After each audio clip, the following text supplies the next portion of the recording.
त्र्यंबकेश्वर तहसील कार्यालयात जागतिक ग्राहक दिन उत्साहात साजरा. संविधानानं दिलेल्या आरक्षणाचा सकारात्मक लाभ घेऊन तरुणांनी उच्च शिक्षण घ्यावं. तहसीलदार गणेश जाधव. डिजिटल युगात ग्राहकांनी आपल्या हक्कांप्रती जागरूक राहणं काळाची गरज आहे. Efficient and speedy disposal through digital justice या संकल्पनेनुसार ग्राहकांना जलद न्याय मिळणं आता सुलभ झालंय.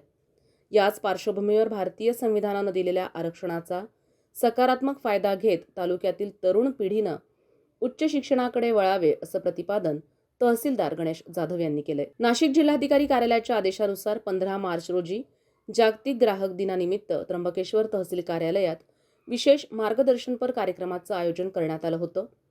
या कार्यक्रमाच्या अध्यक्षस्थानावरून तहसीलदार जाधव बोलत होते. यावेळी डिजिटल जस्टिसवर विशेष भर देण्यात आला. यावर्षी शासनानं निश्चित केलेल्या डिजिटल जस्टिस या संकल्पनेवर आधारित ॲडव्होकेट नवनाथ चव्हाण यांनी उपस्थितांना सविस्तर मार्गदर्शन केलं.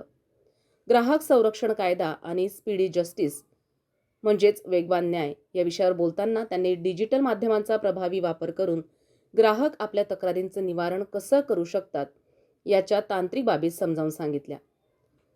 मान्यवरांची उपस्थिती आणि मार्गदर्शन नाशिक जिल्हा प्रवासी संघटनेचे नरेंद्र पेंडोळे, राजेंद्र पाठक, सुनीता भुतडा तसंच तालुका संघटक अमर सोनवणे आणि सुभाष एखंडे यांनीही ग्राहकांना त्यांच्या हक्क आणि कर्तव्यांबाबत जागरूक केलंय. फसवणूक झाल्यास तक्रार कुठे आणि कशी करावी याबाबत त्यांनी मोलाचे सल्ले दिलेत. या कार्यक्रमास महसूल आणि पुरवठा विभागाचे अधिकारी मोठ्या संख्येत उपस्थित होते. त्यात नायब तहसीलदार श्रीमती जानकी कारे, नायब तहसीलदार सुनील पवार, निवडणूक नायब तहसीलदार नितीन मेधने, पुरवठा निरीक्षण अधिकारी प्रणाली फुलके, पुरवठा निरीक्षक खैरनार, पुरवठा लिपिक निकिता बिन्नर व भाग्यश्री विघे या प्रसंगी तालुक्यातील रास्तभाव धान्य दुकानदार आणि कर्मचारी वृंद मोठ्या संख्येत उपस्थित होता. कार्यक्रमाचं सूत्रसंचालन गणेश बारजगे यांनी केलं.